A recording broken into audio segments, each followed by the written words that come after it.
So welcome back to our new lecture, lecture 11, and we were discussing about microwave transistor stability, and we actually have ended in calculating the stability circles. And if you see the stability circles, we actually have seen that two centers and radiuses were coming. So one was actually the output stability circle, the other one is input stability circle, and the output stability circle basically gives you the range of tau L. The input stability circle will give you the range of tau S.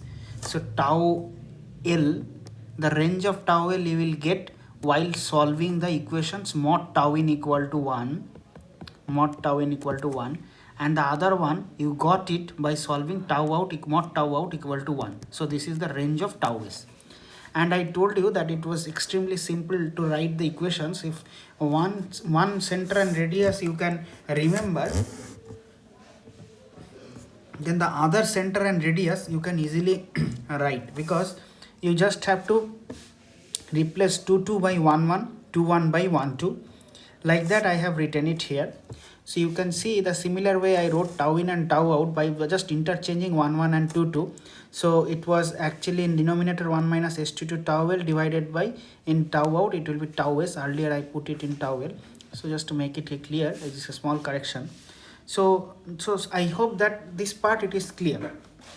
But today what we will do, we will go into the lecture 11, hoping that the centers and radius for both the stability circles are known to me, and we can see that with that what extra we can do or how we can comment on the transistor stability. Let's see.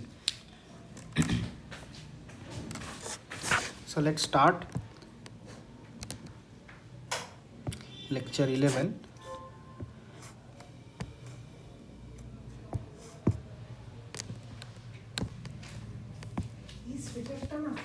Let's start lecture 11.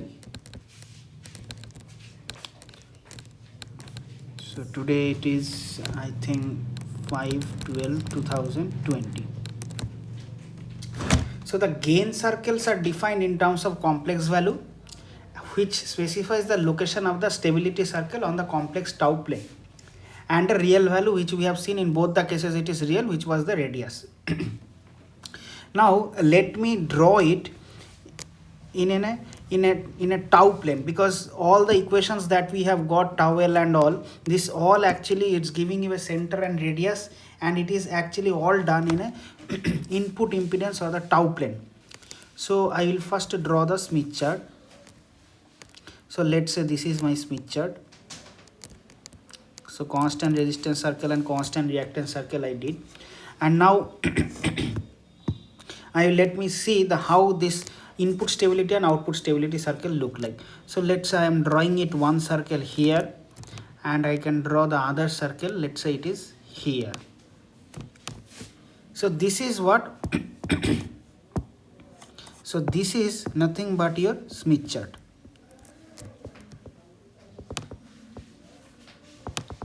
And these two circles which we are intersected, which we are getting intersected, these are the input stability circle and output stability circle. So if I put this is an input stability circle, then it is giving me the range of tau S, and I have solved it by I have got it by solving mod tau out equal to tau out equal to 1. So I can obviously write it here. So let's say this is my center location, and let's say this is my RS location, and this boundary is nothing but mod tau out equal to 1. Similar way, if this is my, so I should write it that it is my so this is my input stability circle,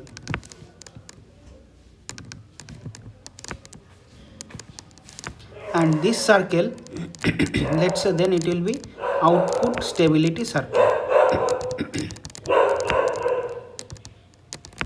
So let me draw that this is my, let's say, CL, and this point is my RL, and I got it by output stability, so tau L. So I will write it here, it is involved with tau S. This is actually tau in equal to 1, and it is involved to tau L.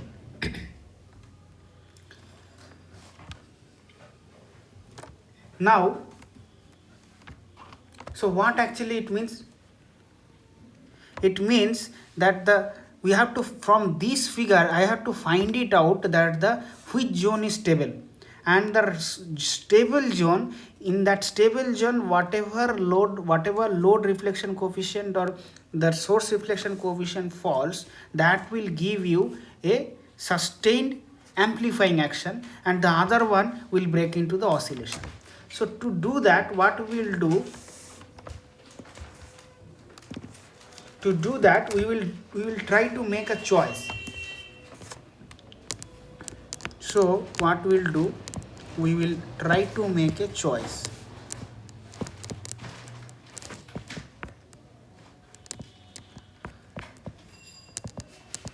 So what choice we are making? So let's say I am putting my ZL equal to Z0, and then in that case my tau L equal to 0. So let's say I am choosing this value. Now why I am writing it? So I can write again the value of mod tau in, which is mod of S11, S12, S21 tau L by 1 minus S22 tau L less than 1. Now the moment I am putting tau L 0, this factor will go to 0. So then it will be mod tau in equal to mod of S11. Now let's say, so this is the region, let's say this is the equation, so less than 1 I will not write for the time being. So what I will do, I will put these equations, and I have considered a special case. I have taken this a special case, and I got the mod tau in equal to S11. Now this S11, it can be less than 1, and this S11 can be greater than 1. Now if my S11 which is less than 1, then I got this after making tau L equal to 0. Now this tau L equal to 0 is nothing but the origin in the Smith chart plane. The origin in the Smith chart plane.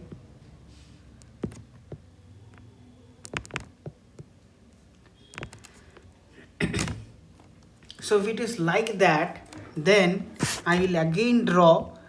You should appreciate it that what it is happening. So I have a Smith chart here,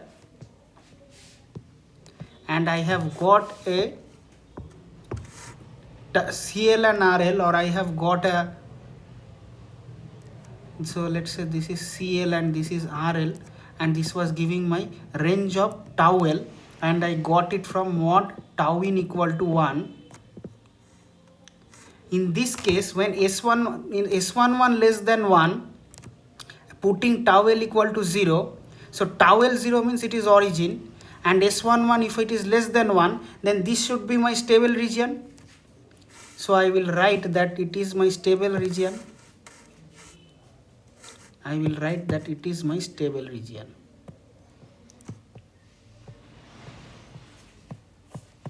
So this region is the stable region. So stable region means mod tau in less than 1. So I hope you got the point, because what I did, I have put tau L equal to 0. Tau L equal to 0 will give you S11. Now depending on the transistor's input reflection coefficient value provided by the manufacturer, it may go either less than 1 or it may go greater than 1. In case it is less than 1, then my selection what I did, which is tau L equal to 0, must have been in the stable region, or must have been in the region where S11 less than 1. So in that case tau L 0 is actually nothing but your origin. It is less than 1, so then this origin, which is tau L 0, must be in the stable region because it is less than 1, and mod tau in less than 1 is a stable region. So then the region which is covering this portion, this side, excluding the boundary of this red color, it is actually comes under the stable region, and the other region is actually known as unstable region. So I will tell you, sorry, so it is actually, I have to redraw it.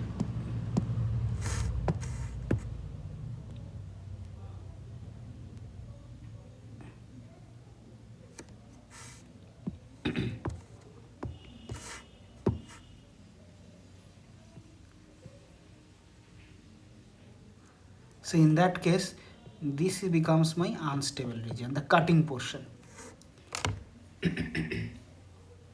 And if it is the other way around, so other way around means I have one more case. The case is S11 greater than 1. So if S11 greater than 1, in that case we again can draw this. We will again put this, let's say red color I will draw.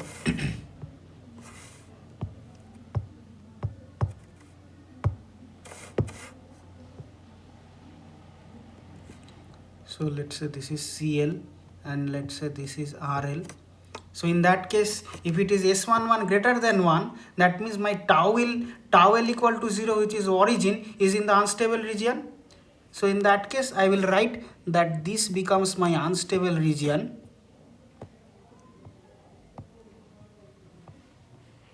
And then this becomes my stable region.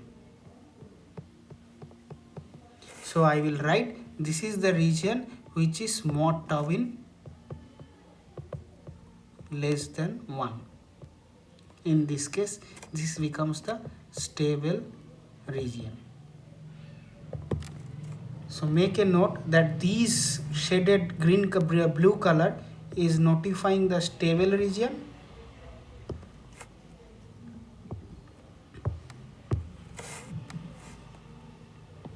And this gives you the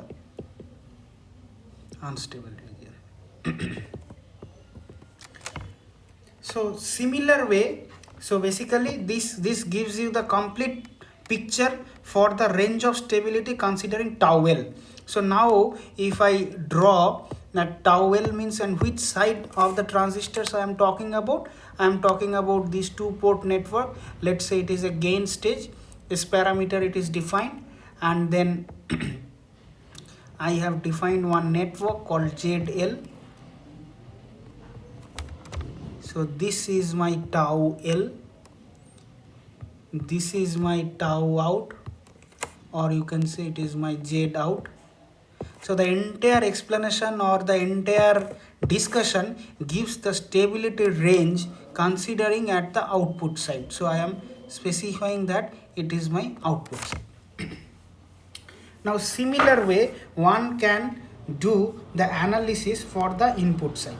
So while we will start doing the input side, I know that from which equation I have to start. I have to take the corresponding this equation and then I have to start. So I will write that mod of, so I am interested to find it out.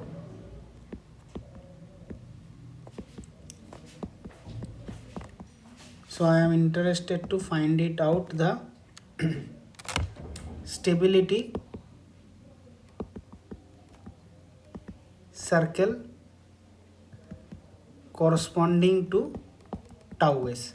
So tau s means I have to know that where I have to go. I have to go tau out, mod tau out. So I will write the expression for mod tau out, which is S22 plus S12 S21 tau s divided by 1 minus S11 tau s. Now again I will take a situation where, let's say, special case. Again I will take a special case. So the special case would be tau s equal to 0.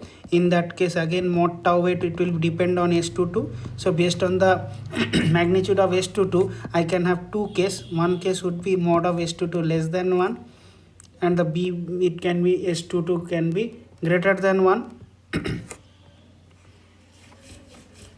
Now here also, if it is less than 1, greater than 1, I can again draw this curve.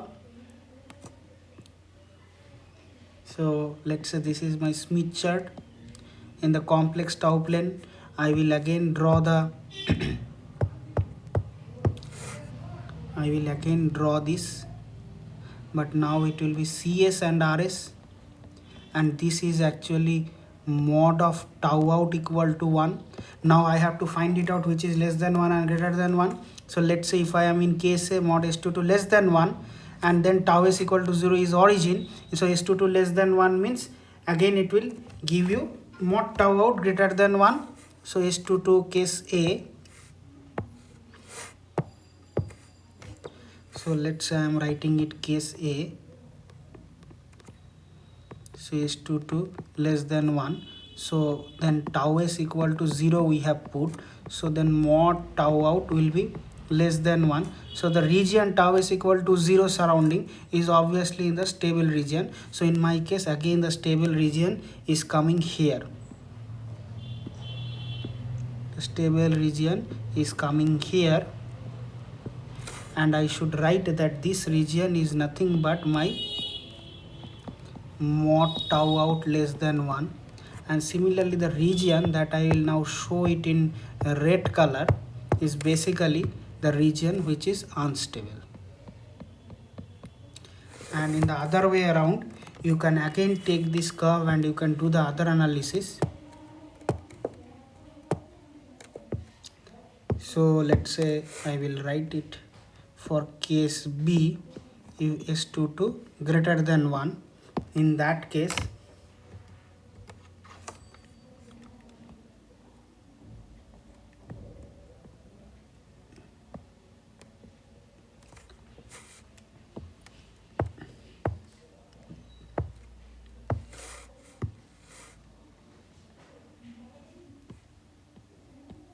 so it will be CS and RS. So then in that case, which will be my stable region? This will be my stable region, because tau s equal to 0. In that case tau s equal to 0. If I put, then mod S22 greater than 1, which means mod of tau out which will be greater than 1. So the region covering this reflection coefficient which is origin comes under the unstable region. So then the stable region is the intersected part, which is a small portion. This is my stable region, and then this will be my unstable region.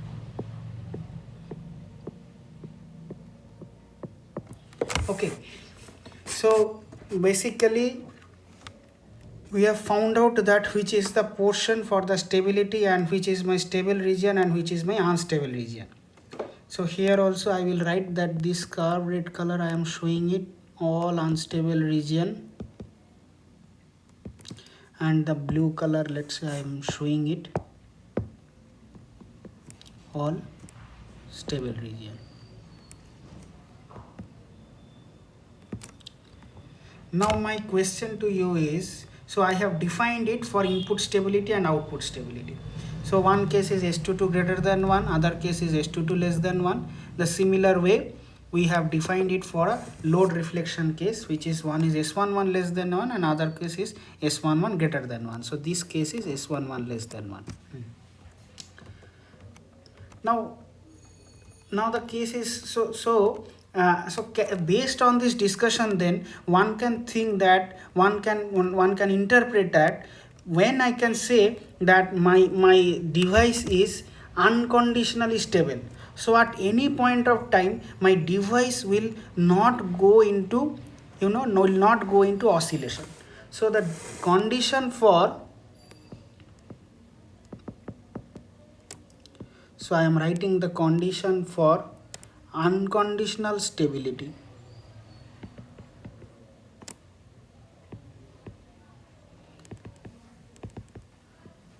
So let's say we are getting something like this. So suppose we have a Smith chart like that. We have a Smith chart, let's say like that. Now if my load, if my circles which we have plotted earlier intersected, now let's say they are falling it apart. Let's say one is falling it at CSRS and the other one is falling it at CSRS.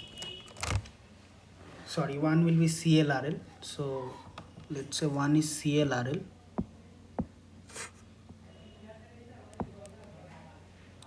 Let's say this is CLRL.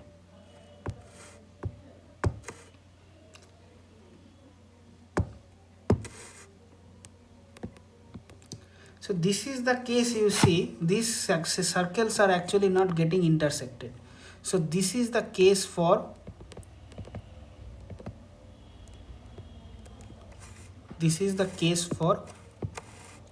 unconditionally stable amplifier.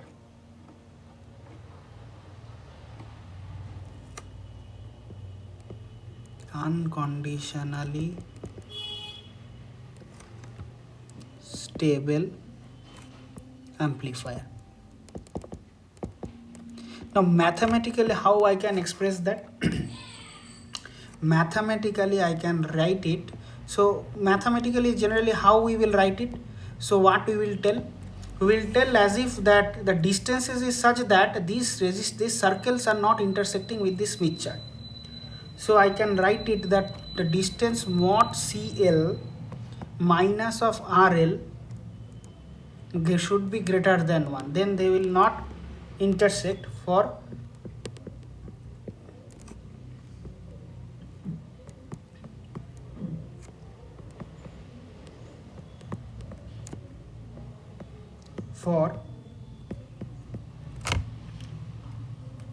this condition. We find that the value of tau L and tau S is such that in an unstable amplifier must have a magnitude greater than 1. So I can say that this is the case for an unconditionally stable gain element. Okay, so all these things actually have been done in complex tau plane. So I will draw it.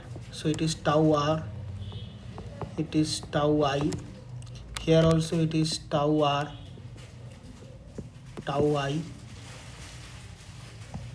tau R, tau I,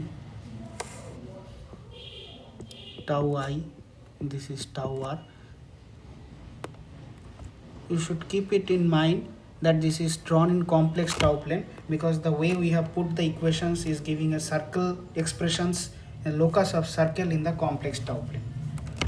Okay, so now if the unconditional stable case we have seen, now from this we will move on to the case where we can tell that what will be the case for a potentially stable or potentially unstable case.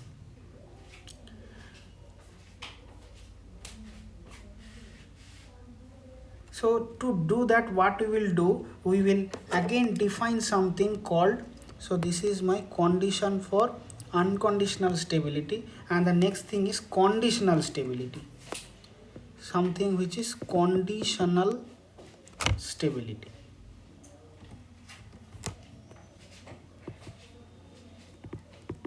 Something which is known as conditional stability. So the conditional stability means the network is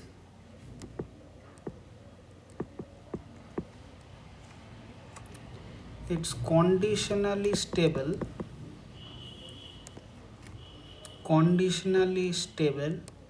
if mod of tau in less than 1 and mod of tau out less than 1,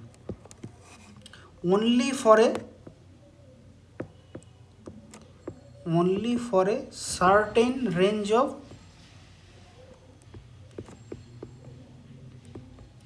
passive source and load impedances. Passive source and load impedances. So I'll write it passive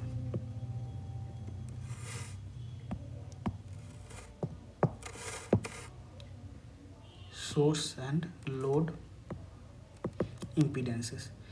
Sometimes people refer this conditional stability also potentially unstable. Why sometimes it is called potentially unstable? Because it is actually conditionally stable for a certain values of or range of load ranges. Because if it excludes that range, the amplifier will go for a oscillation. That is why it is called potentially unstable.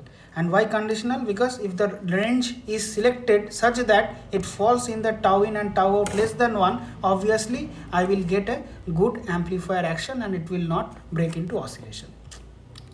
Now the thing is, Basically these are the curves you see that is giving a choice, or it is giving a ranges that is giving you less than 1 and greater than 1. So these curves that actually I have shown, these 1 2 3 4, this one, this one, this one and this one, they are actually, you can say, conditional stable or potentially unstable. But certainly these four cases, just case A, case B for this left side and case A, case B for right side, they are actually not the unconditionally stable case. Unconditionally stable means there should not be any overlap and no intersection. So this is the case for this.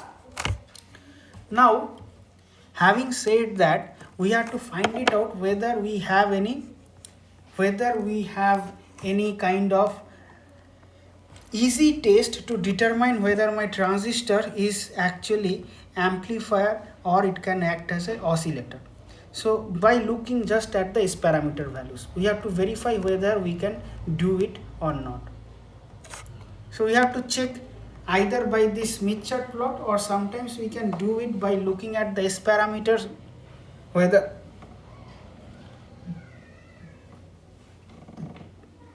the transistor is actually in amplifier or in oscillator mode or not. For that, actually what we do stability test. We do stability test, and the stability test is, we call it as K mu test. These are two parameters basically. So if I found out the value of K,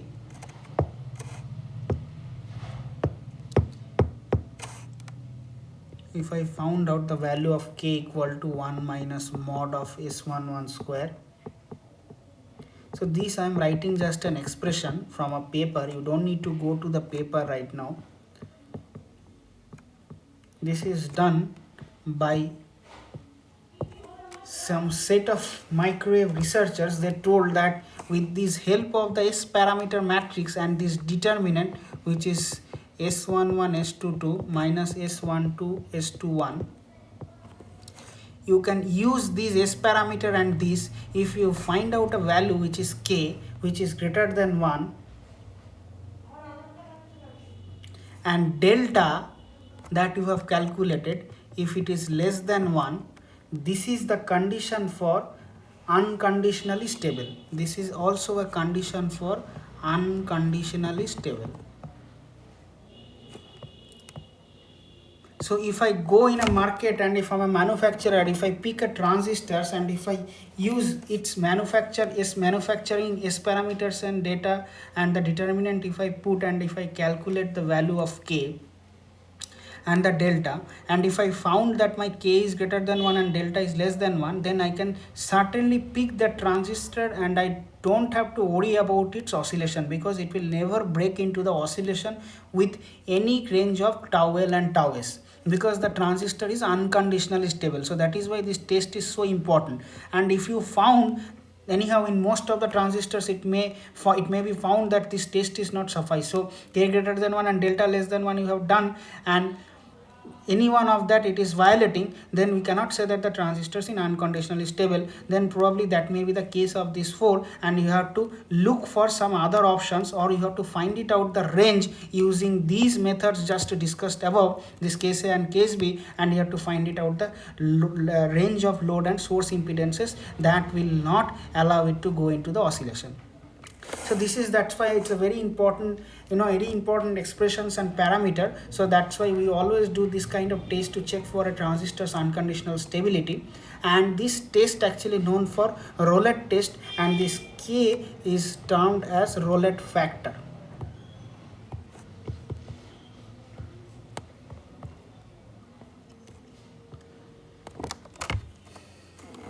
And there is one more test similar like that, which we call it mu test. So this is K test, which takes the help of delta also.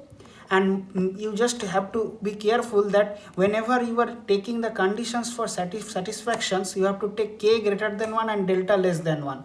So K and delta both should satisfy. Any one, if it is satisfy, it is not enough. So k has to be greater than 1 and delta less than 1. So if you get k greater than 1 and delta greater than 1, I cannot say that my transistor is unconditionally stable. In both cases, it has to satisfy. It is very careful. You should be very careful. Now, so the mu test, if you see the mu stability test, the mu stability test is also the similar kind of thing. Mu stability test is also very similar. I will just write the equation mu stability test. There is a factor called mu, it is also a parameter mu, which is 1 minus mod of S11 square divided by S22 minus S11 star delta plus S12 S21 greater than 1. So if it is greater than 1, it is unconditionally stable.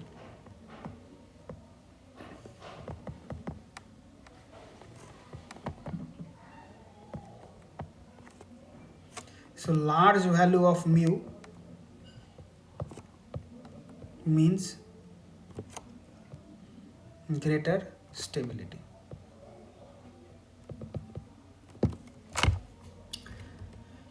So basically we have seen then today that we have started with this radius and the center of the tau L and tau S input and output stability circles that we have defined in our last class, and then from then onwards we went on deciding that how we can say that my transistors is in stable zone or not, or unstable zone, and what are the tests which is necessary to make sure that my transistors is operating in a unconditional region, unconditional stability region, or conditional stability region.